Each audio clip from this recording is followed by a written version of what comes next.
Pacifica Radio, I'm Christina Onnested. Israel bombed the Gaza Strip after Palestinian militants launched rockets into the country following a deadly Israeli raid in the West Bank that left 11 dead and some 80 people wounded. The United Nations Secretary General condemned the violence, noting increased illegal Israeli settlements have exacerbated tensions. Deadly cycles of violence keep accelerating, tensions are sky high, and the peace process remains stalled. The situation in Jerusalem, Al-Quds, is becoming more fragile amidst provocations and acts of violence in and around the holy sites. It radiates instability across the region and beyond. The position of the United Nations is clear.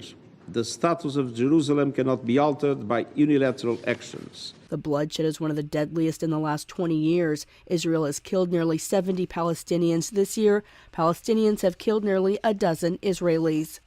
Ukraine is renewing its calls for a special tribunal to try Russia and its leaders for war crimes and crimes against humanity. As the one-year anniversary of Russia's full-scale invasion nears, the UN held a special session on human rights violations in Ukraine yesterday. Christopher Martinez reports. Ukraine's First Lady Olena Zelenska spoke via video, showing pictures of bombed cities. Ukraine's victory will mean the victory of human rights over lawlessness, torture, and destruction.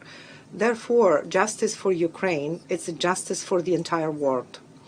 That's why we call on the United Nations to establish a special tribunal for the crimes of Russian aggression. The Netherlands Foreign Minister Wopke Hoekstra announced that the Netherlands is sending another 2 investigative teams to Ukraine to collect and preserve evidence.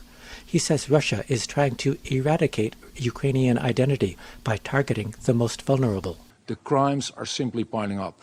Child abductions, sexual violence and torture. The shelling of schools, hospitals and houses, and the destruction of basically entire neighborhoods.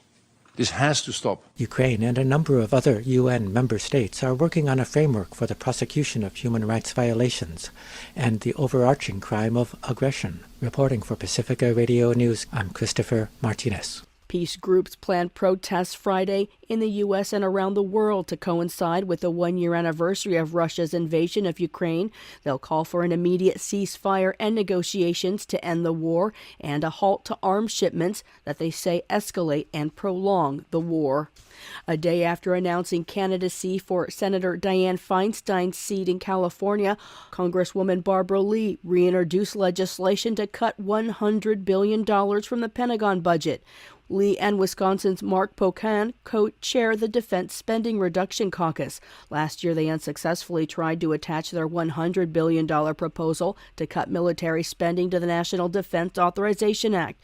Lee said in a statement, the U.S., quote, pours billions into the already astronomical defense budget without stopping to question whether the additional funding is actually making us safer, unquote. She said reallocating the $100 billion could power every household in the U.S. with solar energy, hire 1 million elementary school teachers amid a worsening teacher shortage, provide free tuition for 2 out of 3 public college students, or cover medical care for 7 million veterans.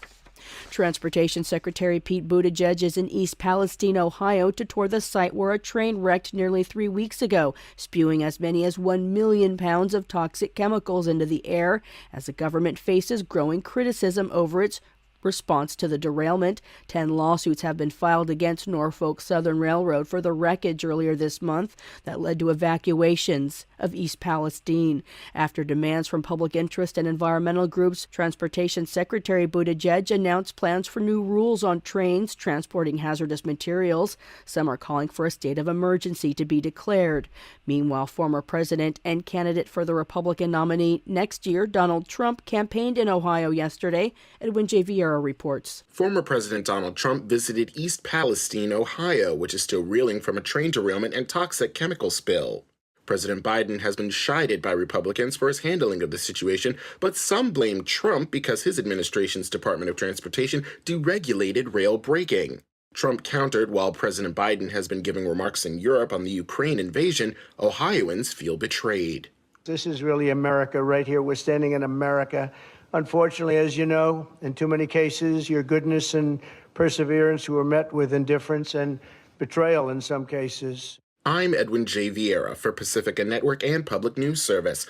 A police detective says a 22-year-old accused of carrying out the deadly mass shooting at a gay nightclub in Colorado Springs in November ran a neo-Nazi website and used gay and racial slurs while gaming online. Detective Rebecca Joins testified that Anderson Lee Aldrich posted an image of a rifle scope trained on a gay parade and used a bigoted slur when referencing to someone who was gay.